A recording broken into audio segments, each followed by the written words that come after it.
Good evening to one and all present here. I, Surbhi Lunkar, am pleased and honored to welcome each one of you today for the launch of the book titled India's Nuclear Titans Biographical Tales, edited by Dr. Soumya Avasthi and Dr. Shrabana Barua. Your presence means a lot to us. As our distinguished guests, we have with us some prominent personalities.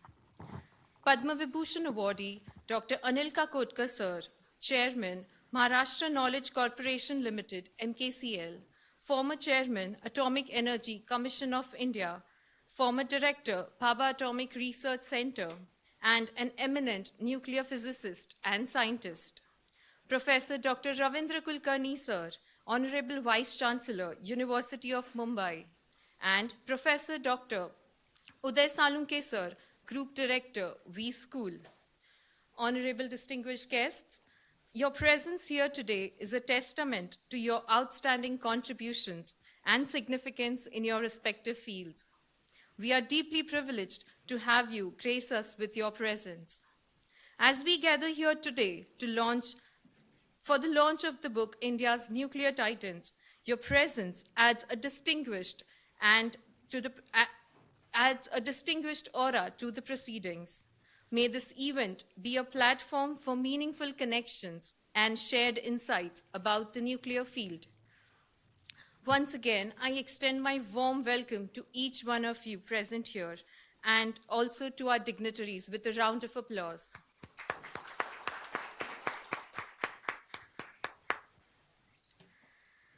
This event is organized by the Forum of Integrated National Security, FINS, in association with Strategic Research Growth Foundation, SRGF, and the WeSchool. FINS is a think tank where discussions, strategies, and initiatives related to integrated national security are considered. Their mission is to analyze and evolve policies and solutions on national security with the three-pronged approach of initiate, interact, and influence. By engaging all stakeholders related with integrated national security, FINS is actively involved in research, publications, and has been organizing Thinkers Meet, seminars, and international conferences on various topics related to internal and external security of India. It also conducts studies and publishes research papers on the border issues faced by some of the Indian states. The team at FINS today comprises of veterans, former diplomats, and academicians, nurturing the culture of strategic thinking. FINS also gives an opportunity to young minds to work with it in the research center as interns that facilitates awareness about the national security in the minds of students to help in the national interest. The Strategic Research Growth Foundation, SRGF, is a dynamic and emerging non-profit organization headquartered in Mumbai, Maharashtra. The key objective is to work towards the betterment, welfare, and most importantly, growth of our nation at large. It was established in the early months of this year and is dedicated to fostering sustainable development, inclusive growth, and comprehensive national security of India. The foundation believes that the long-term and sustainable growth as well as the development can be best achieved when the efforts of the various stakeholders of society are synergized and are in harmony with commonly identified areas of impact. WeSchool, the place where we're all right now, the Wellinger Institute. Few institutions can boast of bridging the gap between academics and the industry. Wellinger Institute has come to be known as one of the prominent and the torchbearers for progressive higher growth today and also higher education. It was established in 1977 under the aegis of the S.P. Mandali Trust, one of the oldest trusts in the field of education. The WeSchool campus is built on the lines of some of the best WeSchools in the world with a broad range of dedicated facilities. The educational experience is augmented by a sophisticated and continuously evolving IT system that seamlessly integrates technology throughout the campus. The facilities have been designed keeping in mind the flexibility needed to produce a continuous and innovatory education system. They are research designed to meet and anticipate the evolving needs of business and industry. I take this opportunity to sincerely thank the members at FINS, SRGF, and the WeSchool for their support and efforts in bringing this event to life today. Your efforts shall be encouraged as you are not only supporting in launching a book today, but also creating awareness and deliberations about the Indian nuclear scientists and their contribution to the development of the nuclear program. Such efforts surely increase the participation of the academia in the policy formulation process and other matters pertaining to the national development and comprehensive security measures. Thank you very much to all the organizers.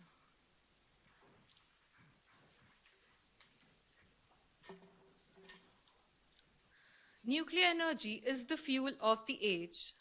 The power of the atom has long captivated our imaginations, and India's journey in harnessing the power for both peaceful and strategic purposes is a tale of determination, innovation, and responsibility. India's nuclear resource story is one that highlights the nation's commitment to scientific advancement and energy security. Since its very first peaceful nuclear explosion in 1974, India has evolved from being a non-aligned nation seeking self-reliance to a responsible nuclear state with a comprehensive national approach towards nuclear technology. This event intends to showcase the contributions of Indian scientists in the nuclear field as a testament to their dedication, expertise, and innovation. From the pioneering vision of Dr. Homi Bhabha, who laid the foundation, India has achieved remarkable milestones in terms of nuclear science. These include the successful Pokhran 1 and 2 tests, the development of indigenous nuclear explosions and advancements in the nuclear medicine, agriculture, and industry. Indian scientists have not only propelled the nation's energy security, but have also played a pivotal role in areas such as cancer diagnosis and treatment, improving the crop yields, and radiation technology applications. Their contributions underscore India's commitment to peaceful and responsible nuclear technology, while showcasing the nation's ability to excel in cutting-edge scientific endeavors on the global stage. Books like the one that would be released shortly, that is India's Nuclear Titans, and events like today's, act as the open doors for common people to get a glimpse into the important and unknown world of the nuclear science, which otherwise is not so easily accessible nor read about in the newspapers. It highlights about our courageous and intellectual nuclear scientists who over the years, with their tremendous hard work and dedication and perseverance, have made India a self-reliant nuclear nation. The nuclear scientists are truly our national asset. With that, to talk about the book, we also have with us Dr. Soumya Awasthi, one of the authors and editors of the book India's Nuclear Titans, Biographical Tales. Dr. Soumya Awasthi was an associate fellow with Vivekananda International Foundation, VIF, New Delhi.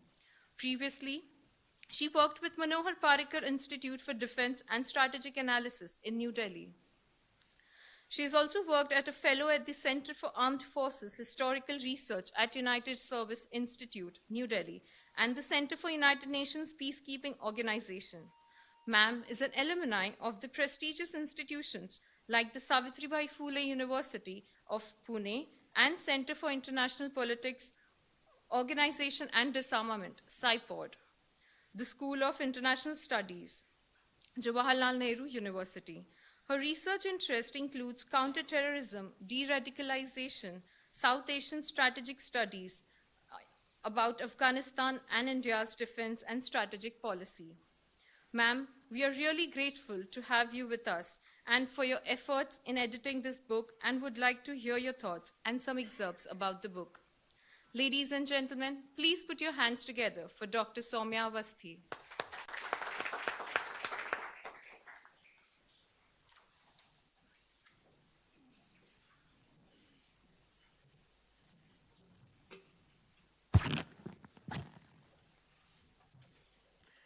A very good evening to esteemed ladies and gentlemen. I, Dr. Soumya Avasthi, would extend my warm greetings to all of you with great enthusiasm. We gather here to celebrate the significant milestone, the launch of a book that casts a luminous spotlight on extraordinary individuals who have shaped India's nuclear trajectory. Allow me to extend a heartfelt welcome to each one of you for the launch of the book, India's Nuclear Titans, a Biographical Tale. I want to extend my gratitude to our esteemed chief guest, Padma Vibhushan Dr. Anil Kakodkar, Professor Ravindra Kulkarni, Vice Chancellor, University of Mumbai, and Professor Uday Salunkhe, Group Director of WeSchool, as well as Advocate S.N. Desai. Their steadfast contributions have been instrumental in bringing together today's event. Additionally, I must acknowledge my co-editor, Dr. Shabana Barua, who regrettably couldn't join us due to her personal reasons, but is immensely appreciative to all of you for your presence on this occasion. This evening, we are marking the culmination of tireless research, unwavering dedication, and sincere passion that is poured into our book. As we delve into the narratives of India's nuclear titans, we embark on a journey that unveils the lives and triumphs of the visionaries who have been pivotal in shaping India's nuclear landscape. Before we delve into the book's content, I wish to share a small anecdote that underscores the inception of this project. This anecdote bears particular significance for some of our young audience present here today. So it was the summer of 2015. We saw a group of determined young scholars brimming with resolve entering the Professor Amitabh Mattu's class for a nuclear and disarmament studies lecture. On that inaugural day of the course, Professor Mattu tasked us to crafting biographies of individuals who had substantially contributed to India's ascent as a nuclear power. The ensuing zeal drove us to unearth and narrate the untold stories of these luminaries. In the months that followed, many of us held in our hands these invaluable stories. During this period, Dr. Shabana and I conceived the idea of collating these narratives into a book. Fast forward to today, 7 years later, and we finally hold the fruit of our labor in our hands. This accomplishment was challenging. The manuscript journeyed from one publisher to the another, weathered delays due to the pandemic, and navigated the demands of our respective PhDs also. A special acknowledgement is owed here to our publisher Vitasta and all the contributors to the book, without whom its realization would not have been possible. It is important to emphasize that our academic pursuit was driven by more than just grades. As scholars in the realm of international relations, our understanding of the term nuclear was limited, thus kindling a deep curiosity about its intricacies. This exploration felt like venturing into the whole new world. Throughout the research, the notion persisted that our knowledge was confined to a handful of renowned names that have garnered prominence through various medias, such as the depiction of the Rocket Boys. So we contacted subject matter experts to guide us and contribute to the book to rectify this gap. This enthusiastic participation became an avenue to pay tribute to their idols. For instance, our author, Dr. Sameer Patil and Dr. Arun Vishwanathan, found great joy in conversing with Mallika Sarabhai, adding a personal touch to their work on Dr. Vikram Sarabhai. Similarly, I had the privilege of interacting with the family of K. Subramaniam, who was a source of invaluable insight, and he is also known as Indian Kissinger very affectionately by his family and friends. Likewise, Professor Nagappa's association with Dr. Kalam allowed him to share an anecdote that we were known to, but a very few. Therefore, the pages of this book offers readers a chance to acquaint themselves with all these remarkable individuals intimately. Turning attention to our content of the book, the advent of the atomic bomb in the 1940s transformed the global power dynamics, wherein the possession of nuclear weaponry became a determinant of influence. The 5 nuclear-armed nations influenced the framework that crystallized in 1970s and exerted control across various arenas due to their newfound authority as nuclear possessors. Amidst the global acceptance of the nuclear status quo, India's stance on nuclear weaponry underwent a nuanced evolution. From a cautious approach to nuclear energy following independence in 1974, India progressed to covertly preparing for the nuclear tests. It ultimately took pride in sharing the test success with the world. This journey culminated into confident May experimentation with fission and fusion devices in 1998, an achievement we commemorate this May, marking 25 years in 2023. By establishing a civil nuclear agreement with the United States in 2005, India carved a unique niche within the global nuclear paradigm. However, the intent of this volume is not to recount a chronological account of India's nuclear journey. It centers on the individuals who are pivotal in India's nuclear pursuits. Through their stories, this book illuminates the influences, challenges, and trajectories that shaped their personal and professional lives, narratives that deserve sharing with the broader public. The book is structured into 4 distinct sections: scientists, statements, strategists, and diplomats, each featuring concise biographies from trailblazers like Homi Bhabha and Vikram Sarabhai, who laid the foundation, to figures like Raja Ramanna and Mrs. Indira Gandhi, instrumental in executing Operation Smiling Buddha in 1974, and further to Sri Atal Bihari Vajpayee and K. Subramaniam, who guided in 1998 test and India's ensuing nuclear policies, and also individuals like Ambassador Arundhati Ghosh, who negotiated the Comprehensive Test Ban Treaty and India's nuclear strategies and perspectives on the global platform. Also, I would like to tell my audience here that in editing process, we did end up making a small factual error in the chapter on Ambassador Ghosh by writing NPT in place of CTBT. Nevertheless, it's essential to acknowledge that this book only captures a fraction of individuals' nuclear odyssey. It endeavors to spotlight few lives, acknowledging the subject's intrinsic complexity. Undoubtedly, it is a tribute to architects of India's nuclear journey across its various phases. In closing, this book underscores that the canvas of nuclear landscape remains incomplete, so more characters and hues are needed to complete this picture. Our journey does not culminate here. We commit to continue this exploration and present more biographies and their contributions in the coming times, in the coming volumes. And we will need the support of the scientific community present here, as well as all the experts that have gathered here in today's event. So let us remember that narratives within this book reiterates the potency and of human potential, innovation, and dedication to a grander purpose. Lastly, I would like to thank FINS, SRGF, and WeSchool for hosting this launch. I trust you will find today's event enjoyable. Thank you so much.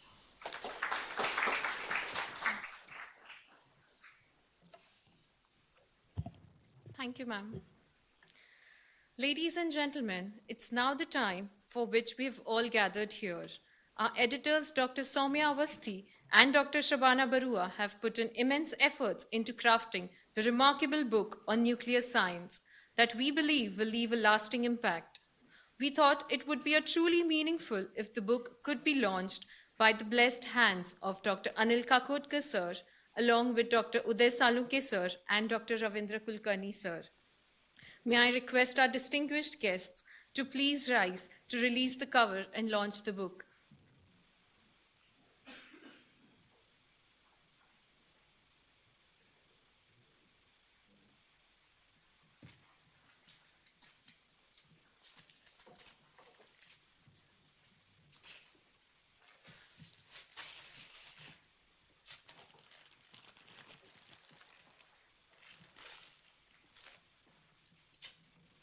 Ladies and gentlemen, let's put our hands together.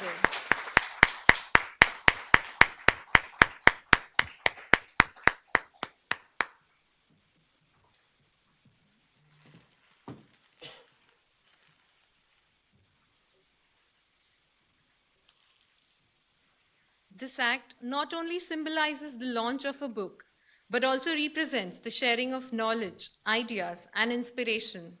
The association of our distinguished guests with this event would impart a profound significance, and the blessings would undoubtedly encourage the editors and all those who have contributed to this endeavor. Thank you, everyone. We now further move on to our presidential address by Dr. Uday Salunkhe sir. Professor Dr. Uday Salunkhe sir is the Group Director, Wellington Institute of Management, Development and Research, also known as WeSchool.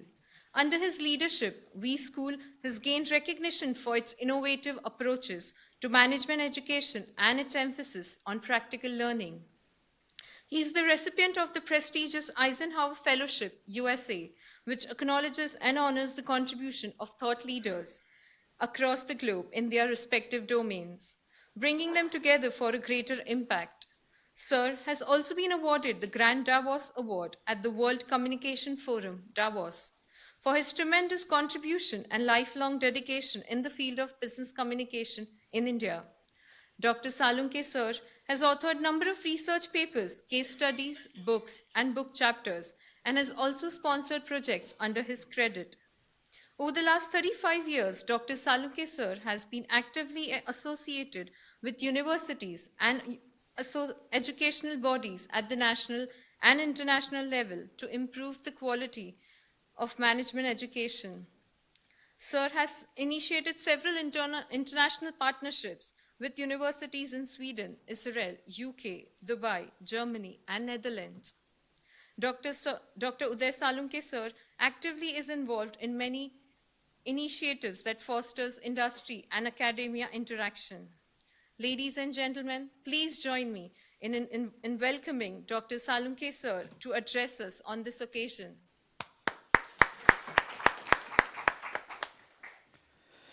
Thanks for such a generous introduction.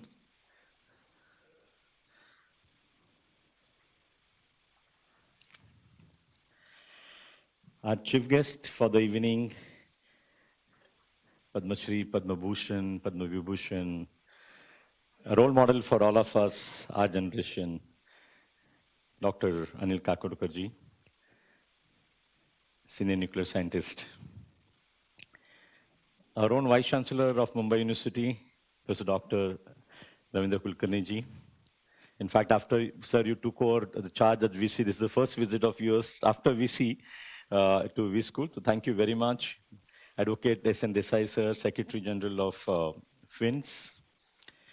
Author of the book, Dr. Soumya Avasthi. Luminaries were present here from the defense, from the nuclear and overall integrated security strategist, fellow faculty colleagues, and I must even mention about a few of the business school directors. They have come to understand how business school can probably connect with this very unique kind of nuclear science. Frankly, in fact, when Nitin came and invited me and he mentioned to me that, sir, probably we wish to do so-and-so kind of program. I said, I don't mind probably, working out here. WeSchool is yours. He's our alumnus, very proud alumnus. But at the same time, this topic, I have never done any reading, nothing probably. And in business schools, we don't teach this. Barring maybe Dr. Page understands to a great extent, but we don't teach this. So what am I going to speak there? So you said that probably I'll share with you at least, the FINS and SRGF notes. I said, fine. But when I was just glancing through this book, I really felt, I said, probably as an institutional head, I made a big blunder of not studying this science so much, seriously. Very recently, I started looking into from the capital market point of view, that some of the defense companies have started multiplying the market cap substantially. So we started watching that. I mean, that is the only connection with the defense sector for me. But somewhere when I was just going through this book, I must share with this absolutely great audience about my learnings, my takeaways, so whatever little bit of which I could really go through. And prior to that, I just thought, I said, maybe when you're talking about integrated defense strategy for the nation, and I could really go through what are the different doctrines of Ajit Dovalji. And fortunately, Ajit Dovalji was here, so I had kind of fortunes of listening to him. And then even our current very popular Jai Shankarji, in fact, his doctrines and which way these doctrines goes with respect to overall geopolitical situation in the world. I felt it is very interesting science. Probably as a learner, I must probably at least start from today. Maybe in future, probably I'll pick a few good things. And when I was just going through this luminaries who are nuclear scientists and all people who contributed this, and as author Dr. Awasthiji mentioned, when I was looking at Dr. Homi Bhabha, I felt really, I'm sure he was extremely a great, quick decision maker with efficiency, and he was certainly an institutional builder for Nuclear India, for TIFR, and he was also kind of philosopher, organizer, leader as well. And one of his quote, which was mentioned as a summary, which really appealed me, in which he has mentioned, since I cannot increase the content of life by increasing its duration, since I cannot increase the content of life by increasing its duration, I will increase it by increasing its intensity. I do have this one purpose, increasing the intensity of my consciousness and life. I felt it is very deep, very profound, what was being cited by Dr. Homi Bhabha, the father of Nuclear India. And likewise, when I was going through Vikram Sarabhai, again institution builder for one of the most prestigious institutions in the world like ISRO. And I really felt his ideas initiated by him decades ago touch citizens' lives. Probably younger generation may not know, but his ideas of those days and what he made foray, probably which touched the distance education in our education fraternity, satellite communication, market-based research, or remote sensing of natural resources, which is very, very critical in today's era. And he laid the foundation definitely for nuclear and space programs as well. And likewise, when I was going through others as well, Raja Ramanna definitely was a nuclear physicist with piano, which is being mentioned. And he was very inquisitive about Bing and Advaita. So that probably I felt it is wonderful. And he was in the office when the Smiling Buddha was really popular worldwide in 1974. Followed by our own former president, Missile Man of India, APJ Abdul Kalamji. We had the fortunes of interacting with him, meeting him, listening to him also on a couple of occasions. But he was always a definitely inspirational leader and with tremendous intuitive and far-sighted technology innovator. But also he was a poet, but also is an author, and a tremendous kind of hard work what he has put in. And our Honorable Prime Minister, Modi has mentioned that Kalamji saw poetry in a tree and energy that could be harvested in water, wind, and sun. We should learn to look at the world through his eyes and with the same missionary zeal. One of the brilliant learning which I'm sensing from here, many of these personalities were with different facets. They were using different lenses, different mental models, which we try to learn from our design thinking point of view in the business school. But this was awesome. Indira Gandhi, again, she's like being termed as the primus inter pares, the first among equals. And probably the lady which was always termed as Iron Lady. And her passion and drive which we have seen, at least during her office as the Prime Minister of India.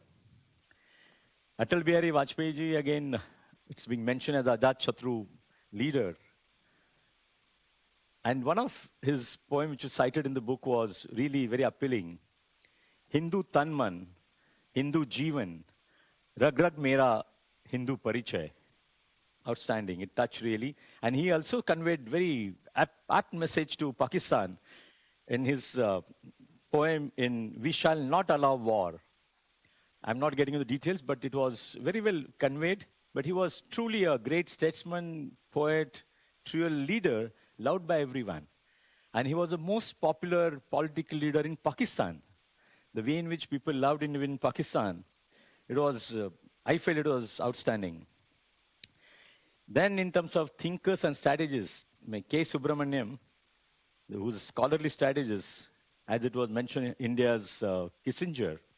I had a fortune to meet in Henry Kissinger during my Arizona fellowship, and I could just relate to some extent, definitely.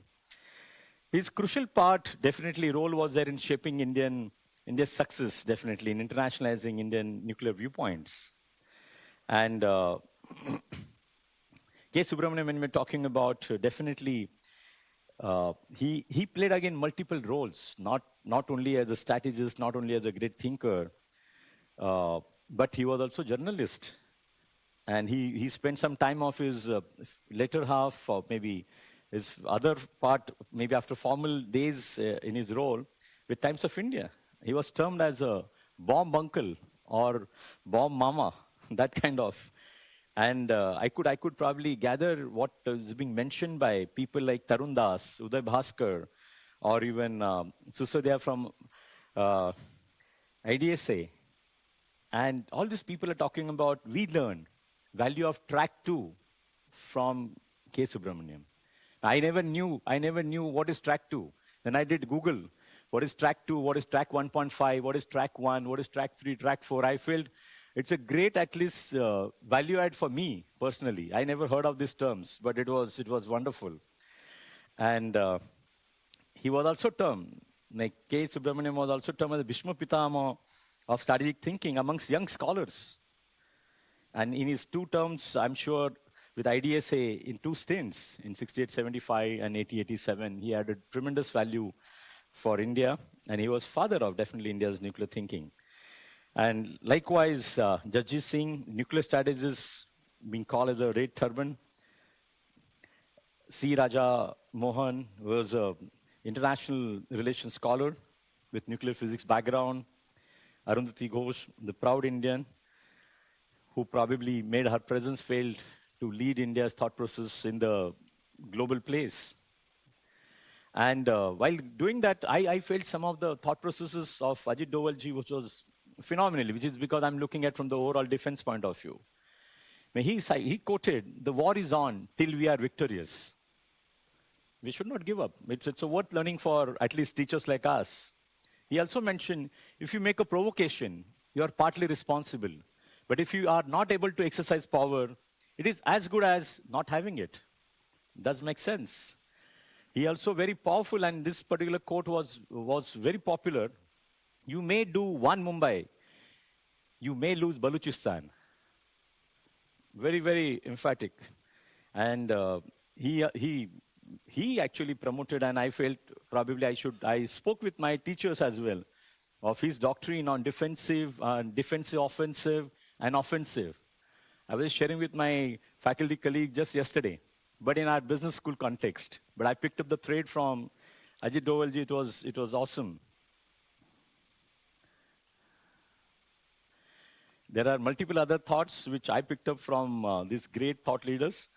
But I think this is a wonderful opportunity for us to acknowledge the people who contributed, maybe I believe from 1954 onwards, for the nuclear development and giving that kind of strength for India in the global marketplace.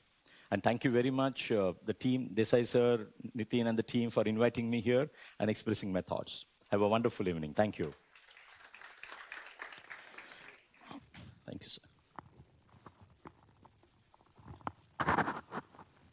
Thank you, Dr. Uday, sir. Thank you, Dr. Uday, sir, for sharing your insights and thoughts.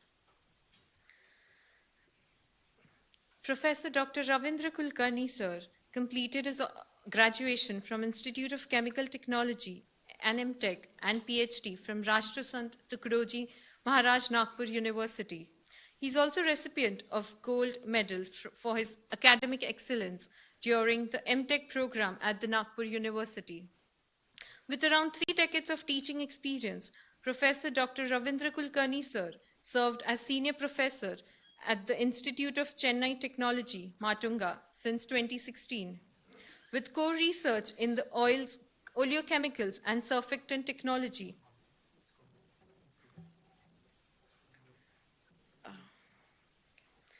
Ladies and gentlemen, let us please welcome Honorable Vice Chancellor, Professor Dr.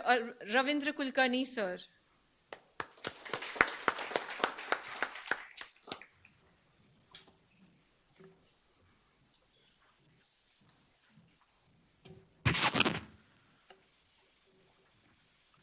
Chief guest for this function, Padma Vibhushan Dr. Anil Kakodkar sir,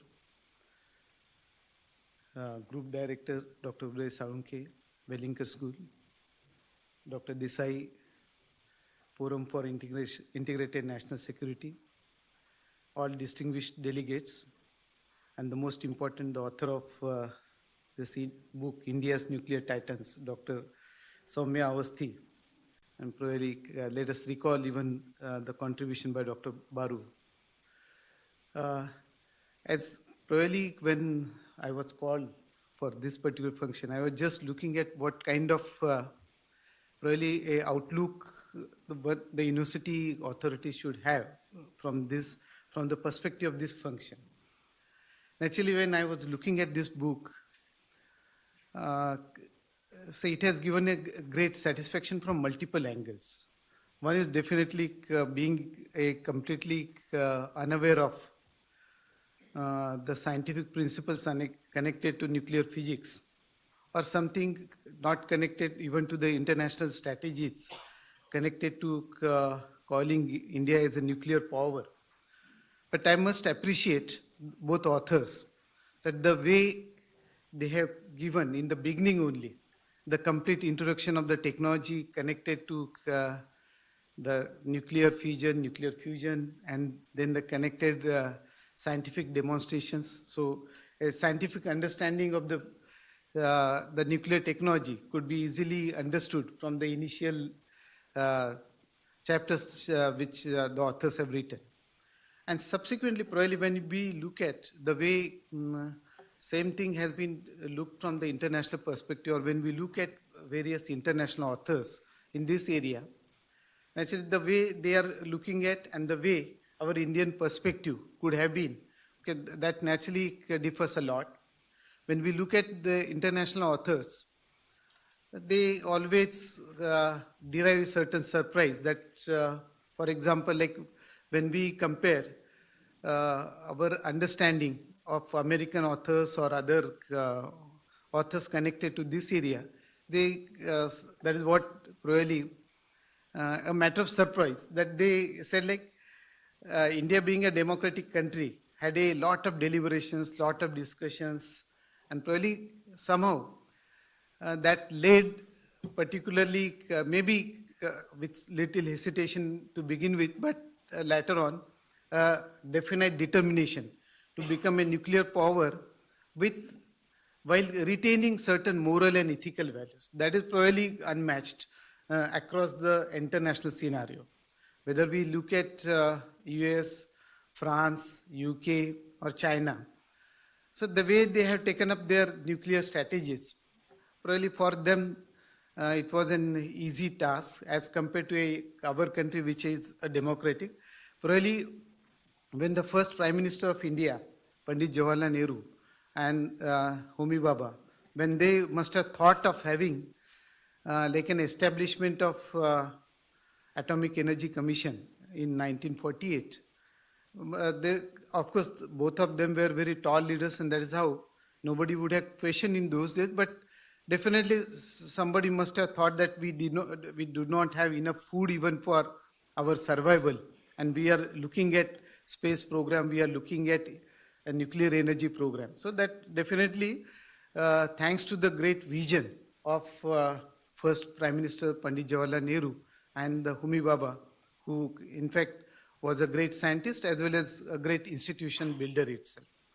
And of course, at international level also, Homi Baba, who was one of the founding member of International even Atomic Energy Commission, and through his participation at Geneva event.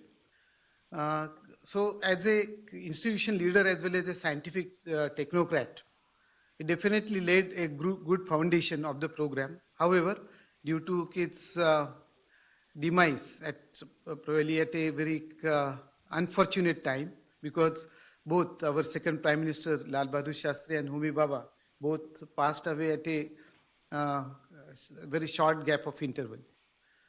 Now, probably when I look at Vikram Sarabhai, probably my acknowledgement of Vikram Sarabhai was completely connected to his role as a space scientist, and recently Chandrayaan-3 has again gave a recall for his real contribution. But when I just looked at this book with reference to the contribution of Vikram Sarabhai, probably as a good academic leader, as a good institution builder, what is more important for me, that like although he was not a nuclear scientist, although he was not concerned with that, and naturally his subordinates or probably his colleagues in the institution must have thought that like he did not have enough knowledge. In spite of that, he is leading. So probably for me to look at that perspective, that in spite of being from a different area, how did the way he accommodated all the scientists like Homi Setna, maybe Raja Ramanna, and probably led from the front and allowed the program continued with same zeal and vigor. So that's really a great contribution from a leader like Vikram Sarabhai.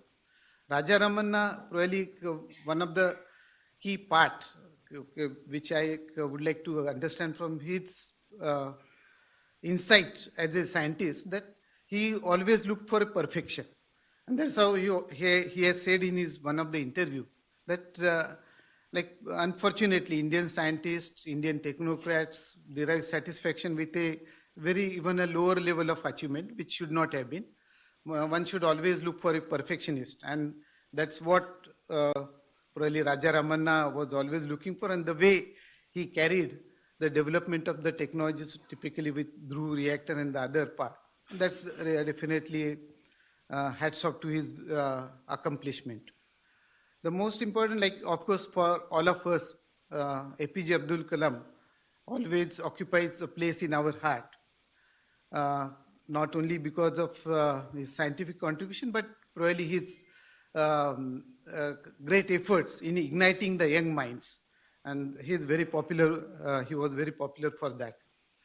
Bharat Ratna APJ Abdul Kalam, the way he has taken up a minute details while carrying out the nuclear program, particularly for missile development or other.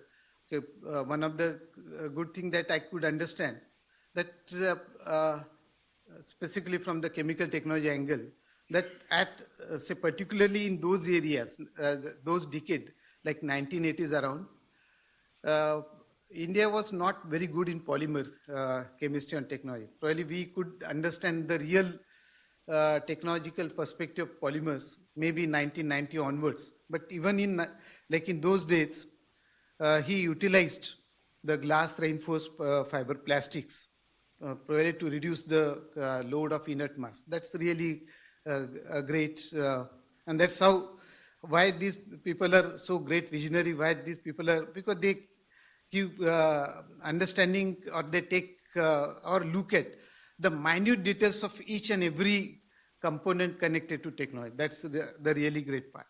On one side, when we look at research as one of the important component, which is getting converted into a commercial platform or practice.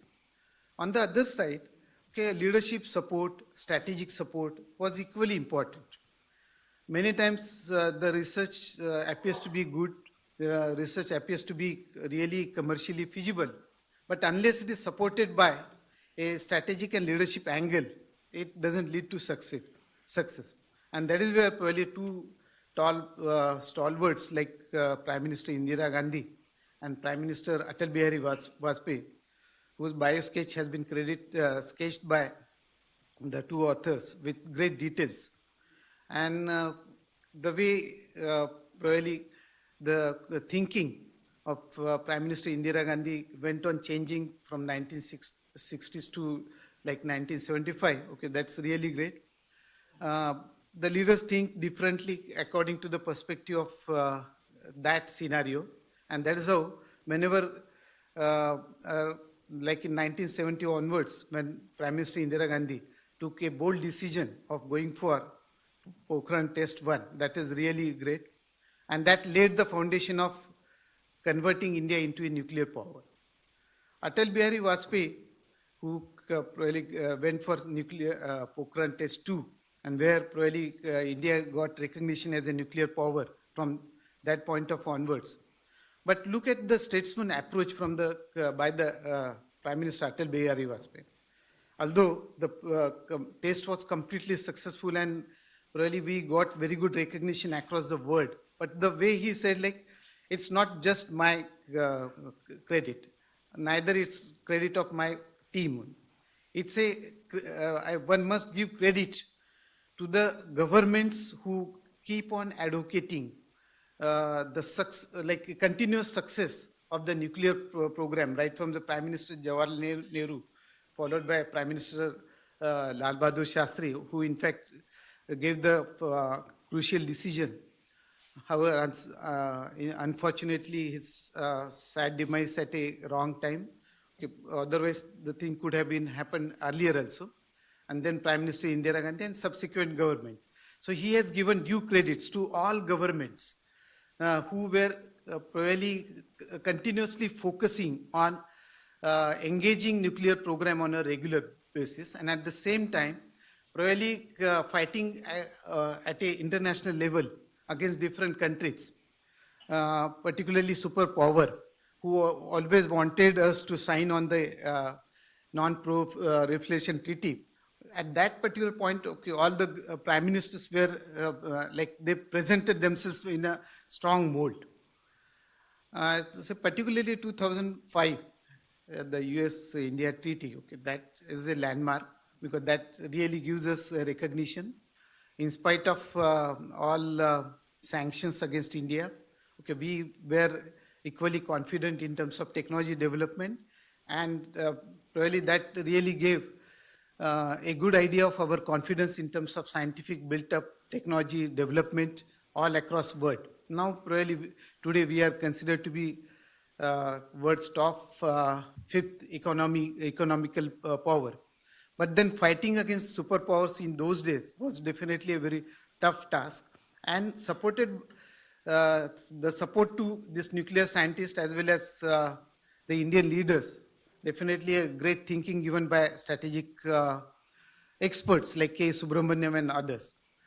Probably this is one of the neglected area from the university angle, and that's what probably when I accepted particularly the invitation for this particular function, I was just thinking from that angle only. As an university, when we look at different departments, the way departments are developed and put forward, probably very few universities have really the department connected with strategic area, strategic analysis, strategic development, probably research connected to geopolitics. So many of the universities did not have. In fact, University of Mumbai, although has a legacy of 166 years of academic and research excellence, we could start the School of International Relations and Strategic Studies only in 2021. So that itself shows the great ignorance of university with reference to the strategic angle. And probably that's an area which has not given a right attention by different universities. So that is where probably going through all the strategic thinkers, the universities must come forward to take up the strategic attention connected to different programs, whether it is nuclear program, whether it is blue economy, whether it is space research. Everywhere probably we are required to be very well focused, and that's what probably I could take I would rather say it's a takeaway for me as a something connected to university, that we have ignored, we have neglected this particular area for decades, and probably now we need to cover up as fast as possible itself.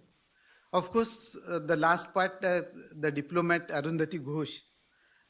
In fact, when at television across, we have heard Arundhati many times, and the way she presented with due confidence that we will never sign that treaty, the way, the confidence with which she has presented, and probably provided a right level of diplomacy, thereby presenting the confidence of India across global level. That's really unmatched. So this particular book, Dr. Awasthi Madam, is really giving a complete foresight, a complete coverage from different angle. On one side, we could look at the scientific journey. On the other side, we could get an idea about political leadership who supported this program. On the other hand, we could understand from the strategic thinking and the way both of the political leaders as well as scientific fraternity have been supported by a strategic thinker. That is really a good, and like looking at even diplomats who played a great role at international level. So the book gives a really good insight. I extend sincere congratulations and best appreciation to Dr. Awasthi and Dr. Barua for presenting really details for laymen like this, laymen like me, who could understand really a complete journey of India becoming a nuclear power. So thanks to Forum for Integrated National Security for inviting me here. And definitely, as I have said repeatedly, the takeaway for me is to see that universities must work very well and support all these areas through academics as well as research. And University of Mumbai is now determined to take this in a forward direction. Thank you.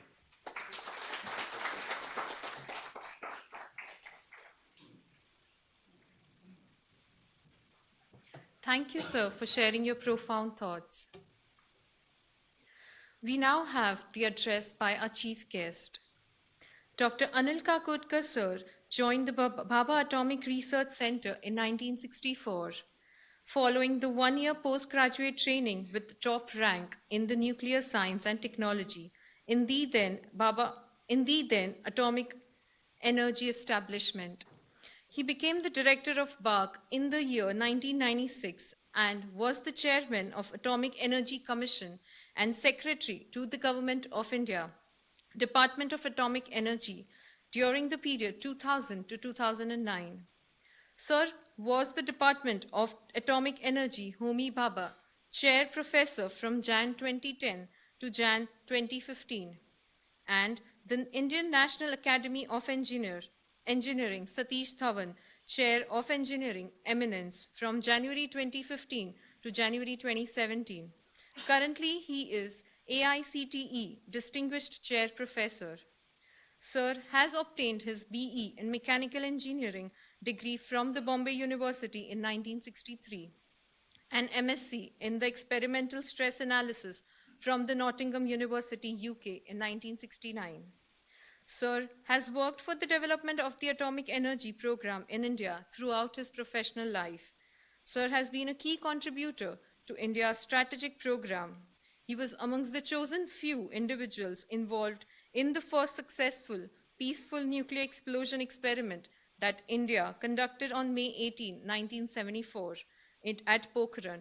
And later, he played a key role in the series of successful nuclear tests conducted in May 1998, again at Pokhran.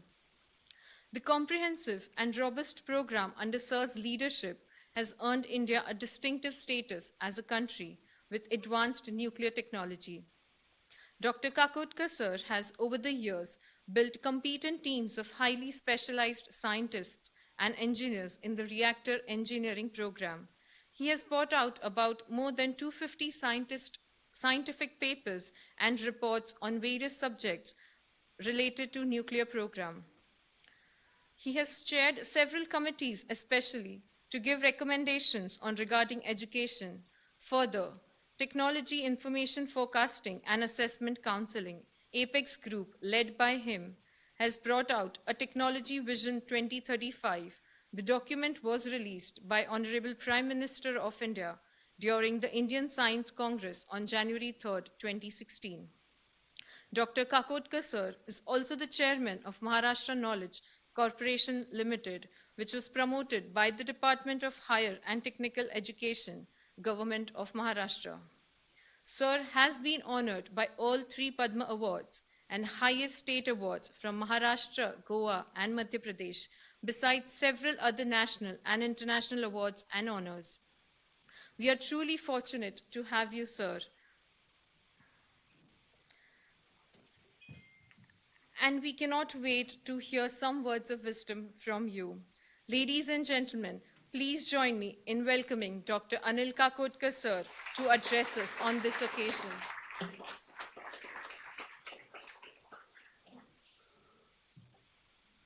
Thank you for those generous words.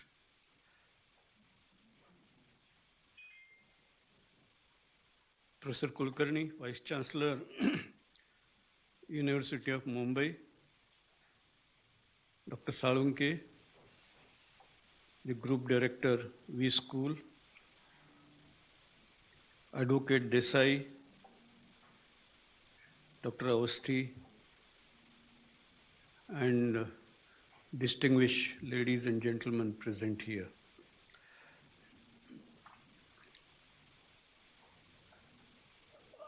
When Dr. Soumya contacted me when this book was finished, about to be published, to write the foreword, and I'm sure still, I was actually surprised. So I literally interviewed her for some time. And then I decided to read the book. And only then I wrote the foreword.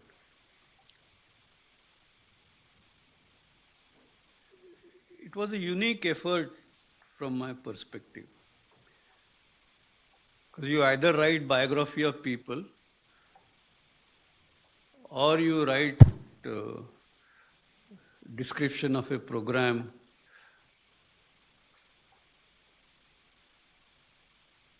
This one, it seems to me, and I think you had said so at some stage,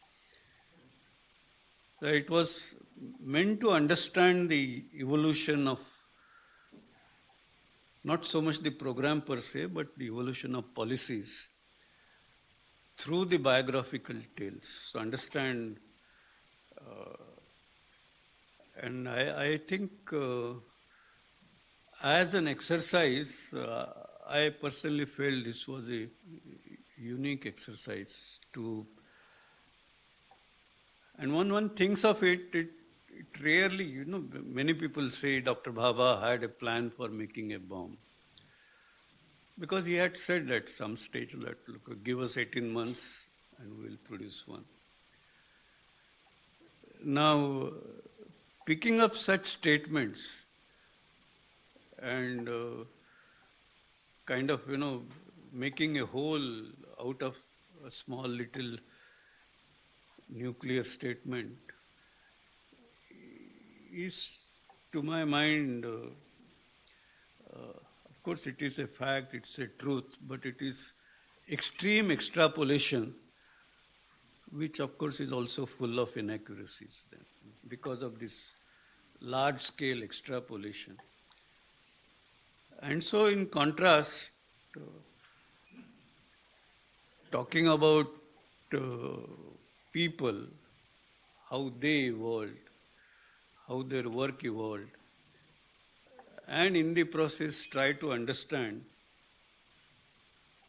how the national policies in respect of a particular technology or particular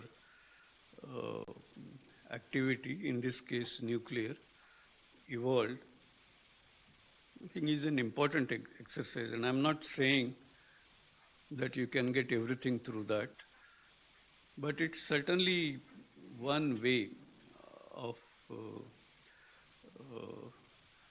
making people understand the evolution in an intelligent way. And I wish to congratulate you, Agna. I had done that earlier, but I wish to congratulate Dr. Avasthi and Dr. Barua for this exercise, and also to Professor Mattu. I think he was your guide, right? Yeah, he was your Professor Mattu. Because I think to initiate students into that kind of a thing also, I think it's a sign of a very thoughtful teacher. I want to also compliment FINS. FINS has been trying to promote strategic thought in the country in a variety of strategic areas. Not very easy to do. And but I think the persistence with which they are pursuing this is remarkable. And so it's no wonder that when this book came out, Finns thought of doing the release in Mumbai. I think this book is already released, but release in Mumbai. So compliments to Finns for doing this.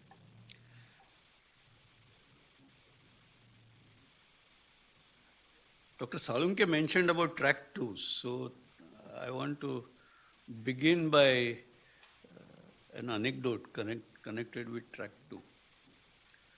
And then, of course, I'll come back to other aspects. And this track 2 activity is fairly common. For some people, it has actually become profession of life. They keep doing track 2 the entire life. So, no disregard to people involved in track 2, I also do. But soon after the nuclear tests, I got dragged into, because several invitations used to come, particularly from United States, but also other countries. And we want to have a track 2 dialogue. And of course, it will be some institution somewhere who will be the Indian host. So at one stage, a proposal came for track 2 dialogue on let's look at seismicity of the sites, nuclear test sites. Now, it's a very sensitive matter, it's like, we do imaging of, medical imaging of body. These are all sound signals, these are all electromagnetic signals. So, seismic signals are a perfect way of imaging what happened below the ground when the tests took place. It's also a perfect way of imaging what's happening, which we don't see with our eye, both out of natural causes as well as man-made causes. It's also a way of figuring out the activities that is taking place without being physically there, just figure out. So when this proposal came, I was quite alarmed. Everybody said, no, how can we say no? We must discuss. So finally I said, okay, if we have track 2, we will have track 2, but it should be symmetrical. Any international relations have to be necessarily symmetrical. So if you want to talk about Pokhran test site, I want to talk about Nevada test site. If you want to talk about, for example, the seismic correlations and things like that, I want to talk about that as applied to India, but also as applied to the sites in United States. And then why, if you're talking about discussion on seismicity or seismic issue. Why talk about only these nuclear test sites? Nuclear reactors are also prone to issues related to, so we should talk about it also. So I sent back a response saying that great idea, but I think we should include all this. And the next response was, and this is from a very, I won't take the name, very respectable lab in US, saying that no, we don't have enough experts to talk about reactor seismology, and there ended the matter. I was very happy. So to cut the light-hearted part apart, I got worried about this track to business. So I then went deeper in this. And then I found that track 2 meetings, on either side, the number of people are not too many, 7, 8, that's all. And then I actually figured out that, well, you have a track 2 dialogue. So let's say I'm launching a track 2 dialogue and with, say, another country. So I decide my team. Other side, I can't decide, but I influence that. So whatever I know, I say, no, why can't we have so and so, so and so, so and so. You have a discussion, then you find that somebody is a tough character, very not amenable to what you want to achieve. Now this track 2 dialogue, there's never one meeting. There is a next meeting. So in the next meeting you suggest, no, that gentleman is it's not very profound. Let's get another person. And statistically, if you conduct 3 meetings and replace a few people in each meeting, you can get unanimous opinion out of track 2 discussion. And I have noticed this, and India has been a prey to this. We get enamored by track 2 dialogue. We get, one meeting in India, another meeting in US, so I have a chance to go abroad. But this is a way the rich and the powerful countries create a track 2 dialogue with a 100% unanimous agreement. So I got worried, and I thought that we don't have enough people here. So actually, Mr. Brajesh Mishra was the NSA as well as Principal Secretary. So I asked him that, and of course he has been a seasoned diplomat. He must have known this for decades. But I told him that, look, what is this happening? So he asked me in his career, "To kya karna chahte ho?" So he said, I want to start my own track 2. Why should India be reacting to somebody? Somebody makes a proposal, so you react. I said, I want to start a track 2. If they play a game on us, we should also be able to play a game. So he looked at me, karoge? I said, try to kar sakte hain. So he said, karo. And then he said, where are the people? So I had not thought about this, sir. So I said, nahi, dhoondenge, ye karenge. Haan, dhoondo. Well, I don't know whether they will carry your bidding or their bidding. And I stopped that activity. So the short point is, I think I must admire people like Advocate Desai or Soumya Avasthi or other, who are kind of, creating that capability in the country. And I must tell you, compared to at least 10, 15 years ago, today there is, I won't say great capability, but some capability which is very important. Otherwise, we are still suffering that subservient mindset, the so-called white skin complex. and whatever white man says must be right. And I have seen this myself, because when I said I put my red lines on Indo-US deal, everybody, for this fool fellow, he will let go a whole opportunity of developing cooperation with United States. So congratulations to you, congratulations to Sai, I think, for carrying this movement of developing strategic thought within the country. Now let me come to business school. You said it should. Now you can't connect these things to the markets and business. But the important thing is when technology, new technology emerges, and nowadays these things are happening at a much faster pace than what they were happening earlier. Take the case of artificial intelligence. And now the technology is moving much faster than our ability to make policies, our ability to make governance rules.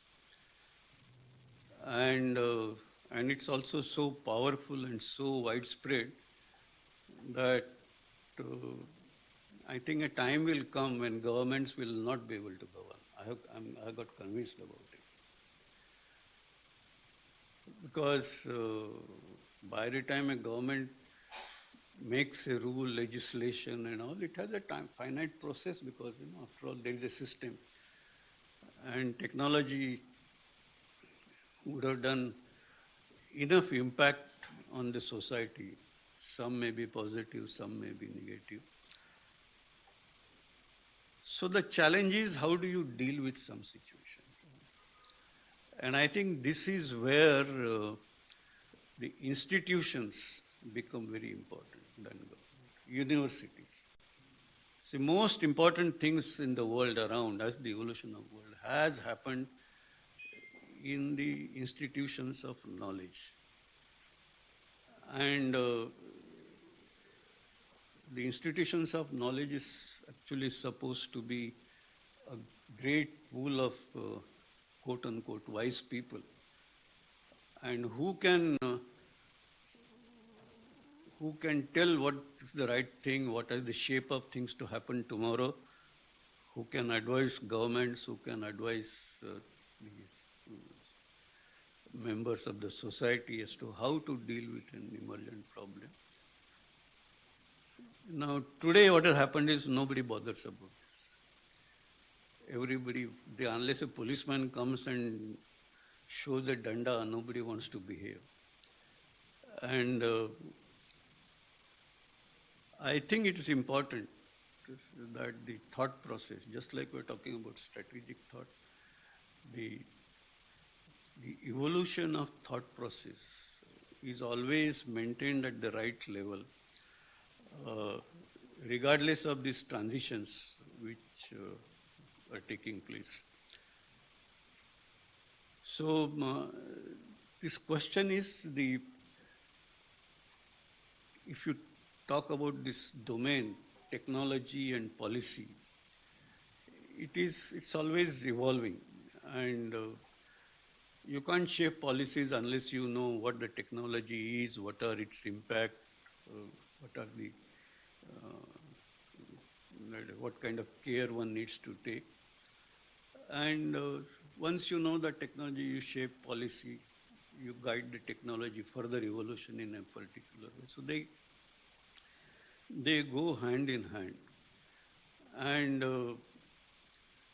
so coming back to this book, the nuclear titans, there are scientists, there are diplomats, there are political leaders, statesmen. Now, it's not as if any one of them or all of them had an idea that India will make a bomb. It's far from it. Initially, they only knew that atomic energy is a new science, upcoming science. It could have a lot of ramifications. So it could be a great instrument of power, it could also be a great instrument of development. And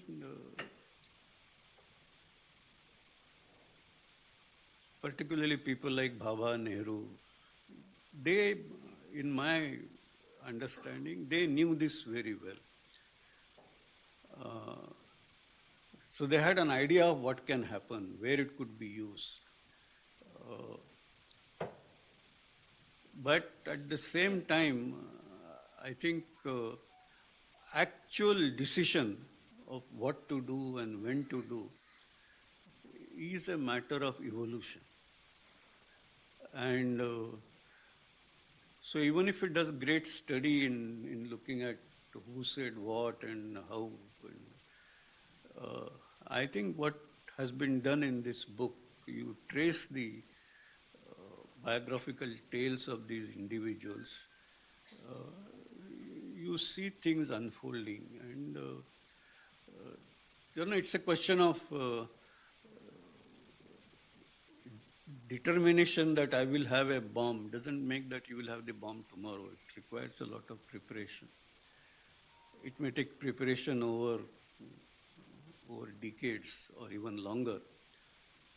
And when you're embarking on an activity that long, you can't pinpoint and predict that I will use it in year so and so or year so and so, because that's it's how the history is unfolding, how the geopolitics is unfolding.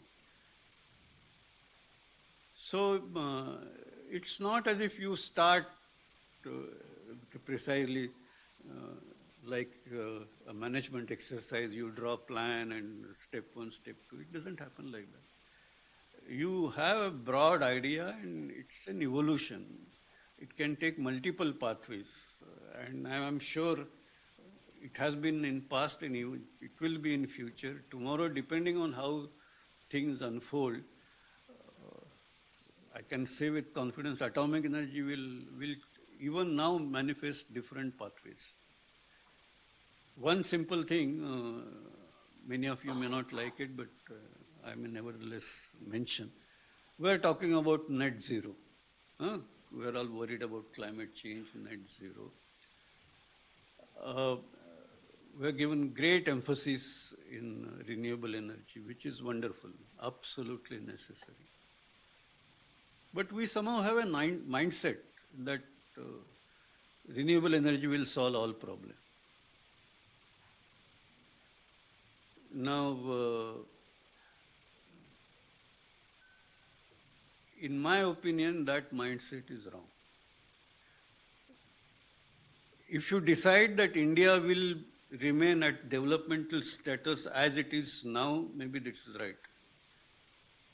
But you can't do that. Aspirations travel. So either India, you raise your level comparable with the best United States, or if India remains like that, all good people will go to United States. So the important thing is, now you want to develop and you want to make sure that you don't emit carbon dioxide. And take it from me, 50% energy has to necessarily come from nuclear. Are we ready to do that today? I think the answer is no. And I think time will come when we'll find an answer. So the point I'm making is things evolve, and they evolve in multiple pathways. And maybe tomorrow there may be another turn, so it may not exactly happen the way I'm telling. And I think reading this book, you may not get an exact notion, but you may get different ideas. You may understand how these linkages are there. And that's the value of this book in my assessment. The last point that I wish to make is what Professor Kulkarni said. And that is, I think we are talking about an interdisciplinary world. Now, I'm sure Dr. Soumya, when she was doing her research, technical issues must have been a big challenge for you, because I have told you some of them. Many of you will not capture that, but now I think you want to do a great job on strategic thinking. You cannot do unless you understand technology. Or on the other hand, you want to do a great job of technology, and you say that I am only a technologist, I am only a scientist, let me do my job and I'm not worried about the rest of what happens in the society, humanity. I think you will not be successful. So I think we need to, of course, you mentioned that programs on international studies will launch. That, of course, is great. But I think with this new education policy, the cross connections, interdisciplinarity and all is coming, it should penetrate across the board.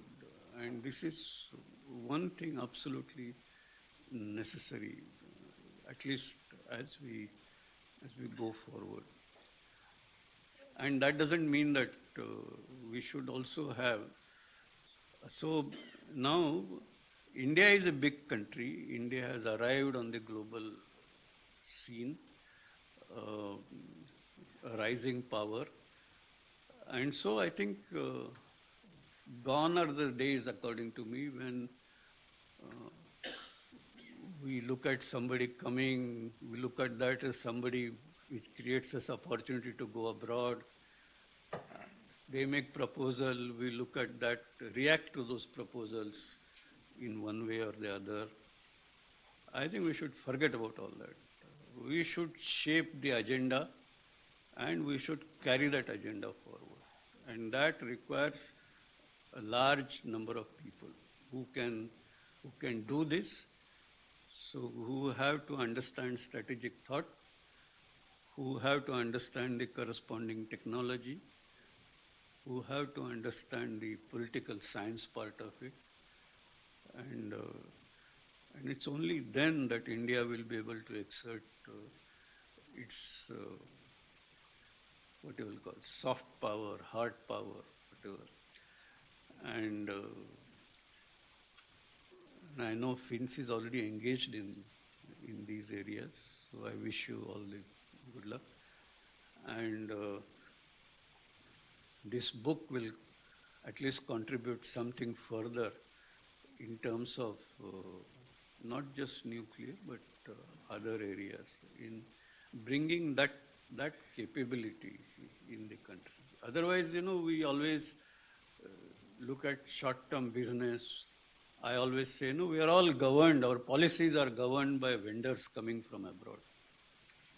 And according to me, it's a very tragic, because we all see business there, we all see money there, but we tend to create a lot of harm to the country.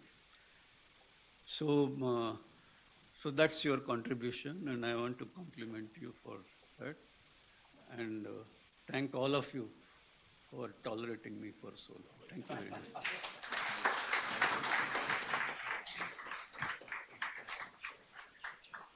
Thank you, Dr. Kakodkar, sir, for sharing your profound thoughts. I'm sure your insights and anecdotes were truly informative and of deep learning for all of us.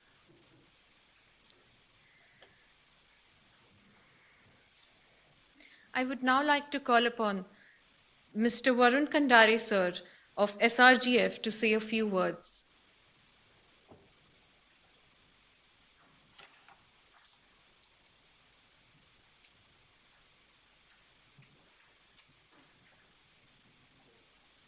Very good evening to our eminent guests, as well as to all of you here in the audience, as the people connected with us via our live streams today. As the representative and on behalf of the youngest of the three institutions here, which put together this book launch event today, there's really nothing much that I can add, especially after, eminent guests and stalwarts have already spoken. But I would like to express my gratitude and my note of thanks, of course, to WeSchool and FINS for working with us in bringing together this event, and to our eminent guests here, to Dr. Kakodkar sir, Dr. Kulkarni sir, Dr. Salunkhe sir, as well as to Advocate Desai sir. As one key takeaway of being here today is that we all want to work on initiatives that bring about the idea of nation first. And in that sense, a young institution like ours is trying to do its bit in invigorating this idea and this thought in young minds. And in doing so, I'm really grateful to Doctors Avasthi and Barua today that they brought out this idea, they put together this book, and we got the chance to collaborate on bringing it here to Mumbai and to Maharashtra. So thank you so much. And as a part of that, I'm really glad that a young team like ours was able to work with such seasoned and driven people, both from FINS and from WeSchool. And the only thing I would like to say is that we certainly look forward to this guidance as well as to this collaboration and towards fostering this relationship and to bring many more such interactions and events to you into the future. Thank you, everyone. Thank you, sir. We are now at the fag end of this event, and I would like to now invite Dr. Nitin Kulkarni, sir, Senior Fellow FINS and Associate Professor, MET Institute of Management, to propose the vote of thanks.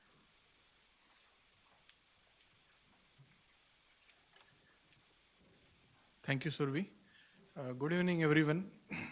Nice to see you here after 1.5 hours of a very good deliberation with our dignitaries. It is my privilege to propose a vote of thanks and acknowledge the contribution of those who have worked hard to make this event possible. First, I extend a hearty vote of thanks to all our dignitaries present here, especially Dr. Uday Salunkhe sir, who really spared his time from his busy schedule, and he graced the occasion and he presided over the function. Sir, you not only accepted to preside over the function, but also extended all your supports. And with whatever the paucity of time, you went through that book and different examples you have quoted with a good insight about the book, so readers can go through once they will get that particular book. Today, we are also an opportunity to hear and thoughts and view of Dr. Ravindra Kulkarni sir, Honorable Vice Chancellor of Mumbai University. Sir, with your modest conduct, you really won our hearts, and you really cut your introduction in between.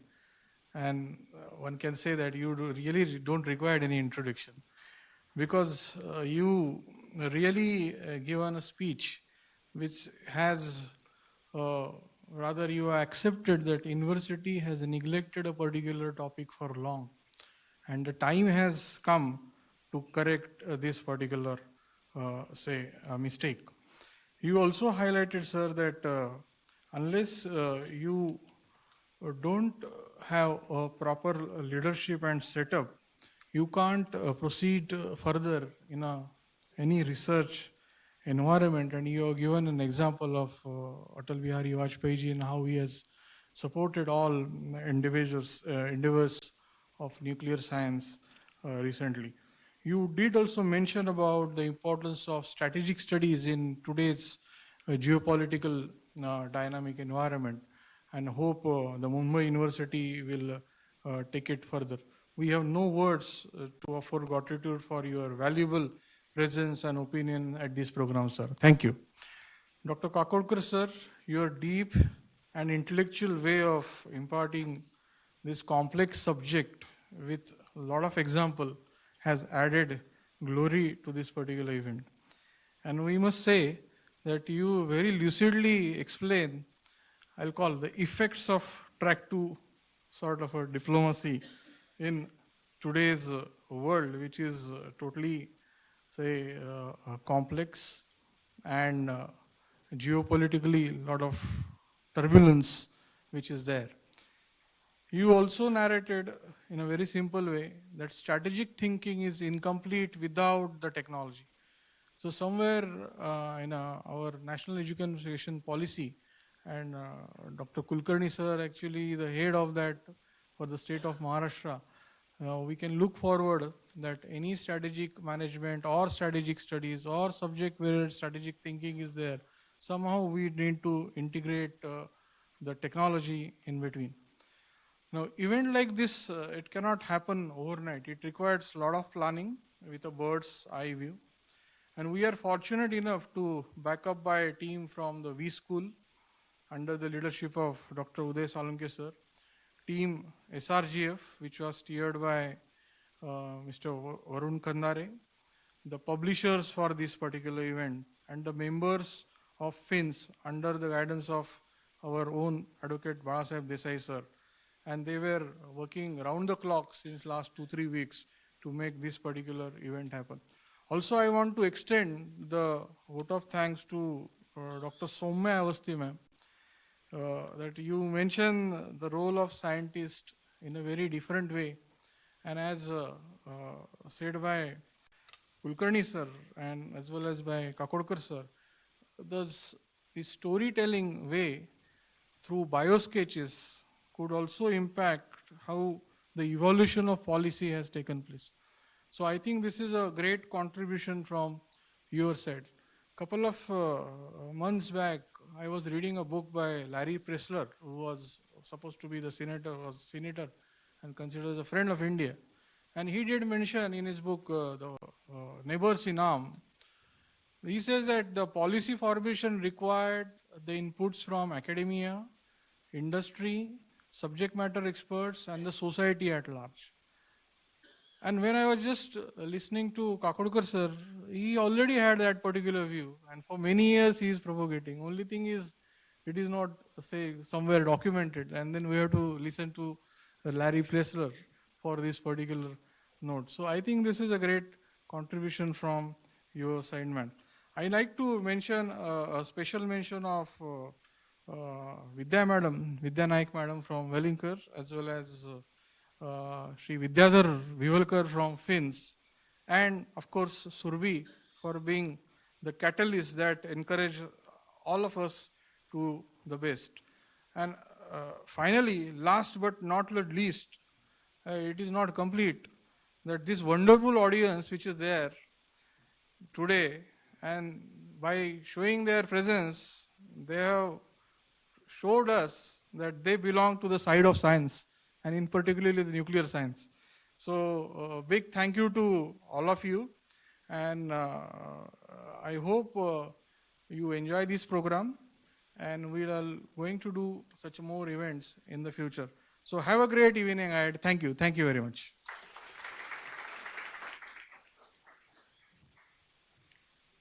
Thank you, Nitin sir. Those of you who would like to buy this book, it is available at the counters outside the boardroom and also on Amazon, should you wish to buy it online. Kindly join us for a delightful high tea gathering immediately following this event. As we come to the close of this wonderful event, I extend my heartfelt gratitude to each and every one of you present here for making this a memorable gathering. Your presence and participation has truly made this special occasion. Thank you all. I request everyone to rise for National Anthem.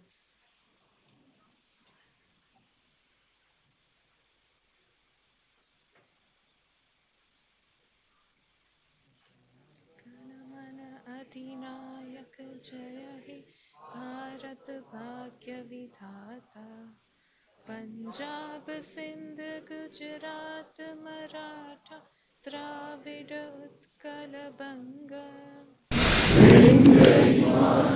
Yamuna Ganga Uchchal Jalavitaranga Tava Shubha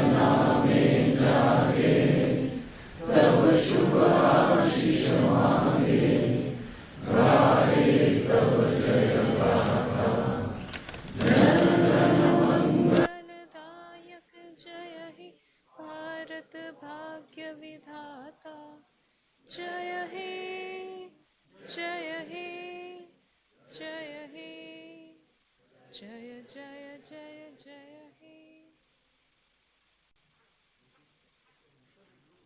Thank you, everyone.